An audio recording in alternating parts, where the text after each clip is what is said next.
Sports on Prime. I'm Gary Al Smith. Coming up in today's headlines, we have news from Khabib Ahmed, the little-known boxer, because he's been dwarfed by the other more popular ones, including Emmanuel the Game Boy Tego and also Isaac the Royal Storm Dugbe. But he is fighting tomorrow, and we get the latest on him. Also, there's a bit of analysis coming up on what has been a very interesting transfer window. We have some perspective from around the world, and we tell you about the matches you should be expecting in Europe coming up this weekend. My name is Gary Al Smith.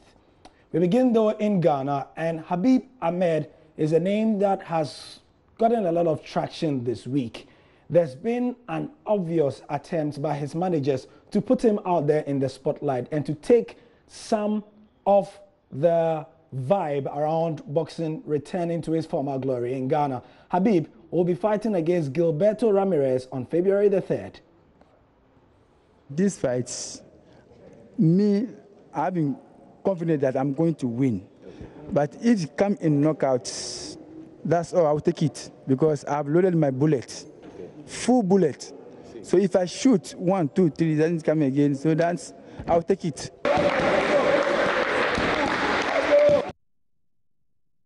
He is a super middleweight boxer.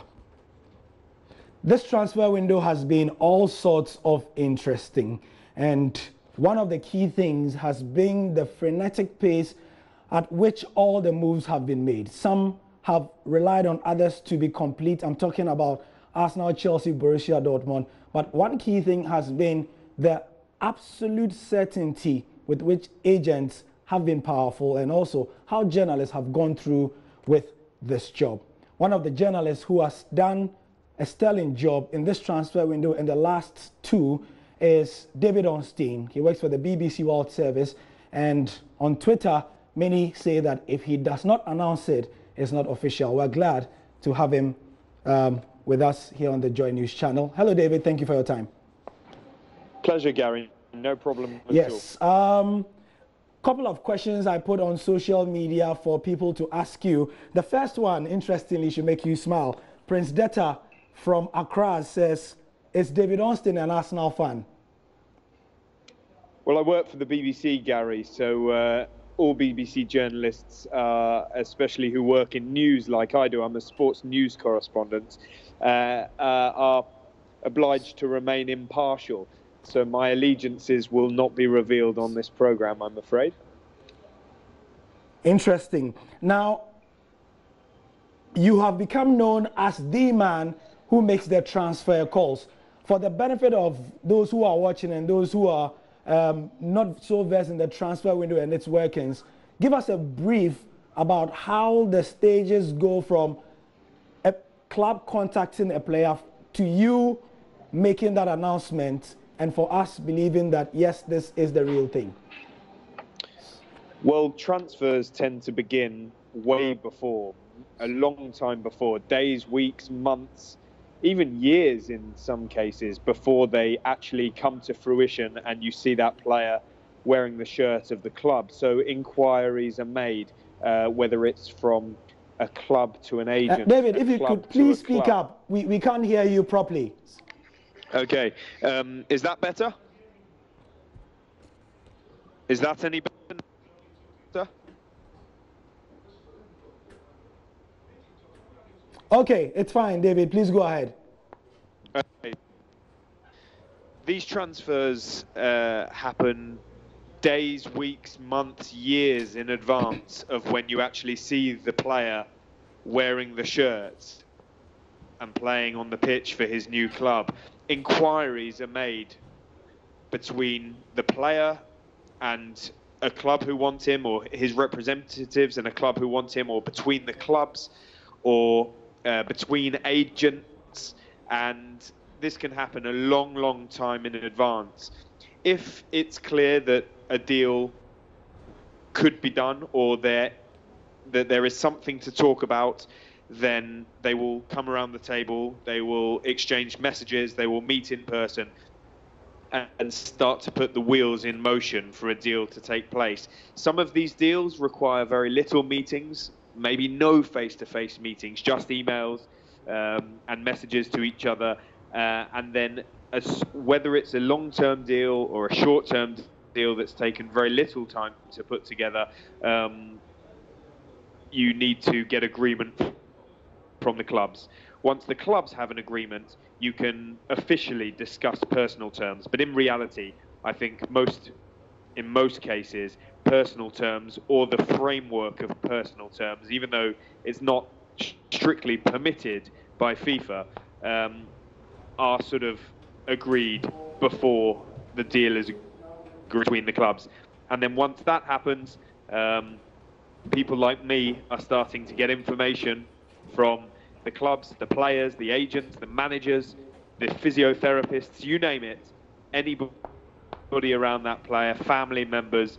We start to get this information and we're able to report it if these sources trust us with the information. Yeah. And hopefully many people, me and some of my colleagues as well, who do well on transfer stories. And then when you feel the time is right, and when you have an agreement with the people that you've been speaking to, you break the story. And in the case of many of them, you announce it before the clubs, hopefully. And that's your ambition as a journalist, to break the news as soon as you can. For example, I know what you mean. For the Aubameyang move, I personally got some information from some people close to him 2 weeks ago, and I made the call that it was going to cost about 60 million. But it takes 2 weeks, and people don't see anything, and people start, casting doubt on your credibility and all that. Sometimes when you make a call that this move is going to happen and all the fans are expectant, and for some reason that is out of your hands, it doesn't happen, how do you feel? What was your final question just at the end there? Could you just repeat that? I was saying, for example, if you make a call that this move is in the offing, yeah, and it does not happen in real time or in 2-3 days, how do you feel?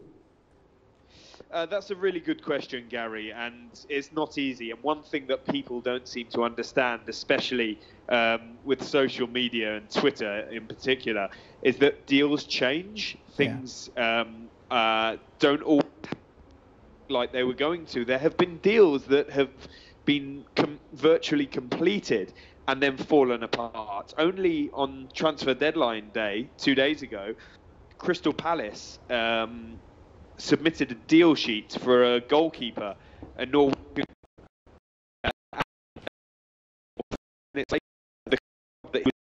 They were buying him off. They didn't find a replacement. So people don't seem to understand, or many people don't seem to understand, that things do change, and it's very complicated.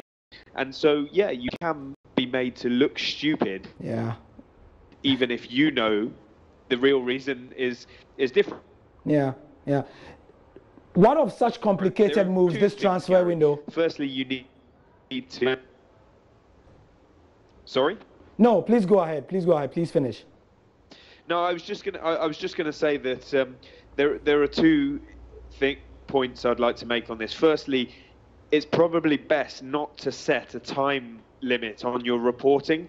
So unless you're absolutely sure, there's no point saying this is going to happen in the next 24 hours or the next 48 hours, because then when it doesn't happen, you're going to feel a bit uncomfortable. So it's better to be safe and not put a time limit on it unless you are absolutely sure.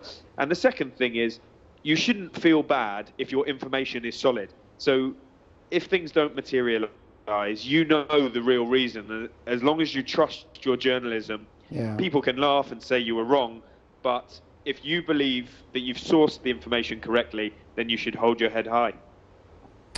Justice Amma, hitting us from the United Kingdom, he says he's in Croydon.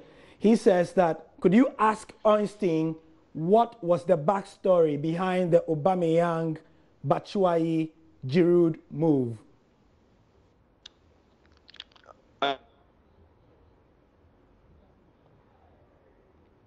The backstory behind that I think move. coming into the number one target, he was their first to replace Alexis Sanchez. Can you hear me okay? Yes, we can hear you clearly. Yeah. Aubameyang was the first choice target for Arsenal to replace replace Alexis Sanchez. And although some other names came into the equation, such as Malcolm of Bordeaux, the young Brazilian who plays in France, Aubameyang was always the first choice target, but I don't know if Arsenal truly felt they could get him. And therefore, they needed to sort of hold some negotiations with Borussia Dortmund. They needed to speak to the family and advisors, and they needed to establish that this was a deal that they could definitely do. When Alexis Sanchez went to Manchester United, then Arsenal were able to step up their search for Aubameyang, and especially after they lost at Bournemouth in the Premier League, that's when they really pushed ahead with the deal. Very quickly, the agreement was put in place between Arsenal and Aubameyang. But then the tricky thing was the difficulty, and why it took as long as you say it took was because they needed to reach an agreement with Borussia Dortmund. Arsenal went in low, very low. Typically of Arsenal, they tend to start low on these transfers and hope that they come to an agreement that suits them. And if you think that Aubameyang's asking price maybe 1 or 2 years ago was £100 million reportedly, to get him for £56 million is a really good deal for Arsenal. But it meant that the negotiations had to take place over quite a long time. And it's my understanding that they really did irritate, very upset with the way Arsenal were trying to push the price down. But in the end, it paid off. They got their player, and it looks like a reasonable price. Great. Two more questions very quickly. Kenneth Arthur from Tema says, who are Liverpool looking at to replace Coutinho, David? Oh, that's a good question, and it's not one that I've been very involved with. That's not a transfer I've worked on, but the feeling within England is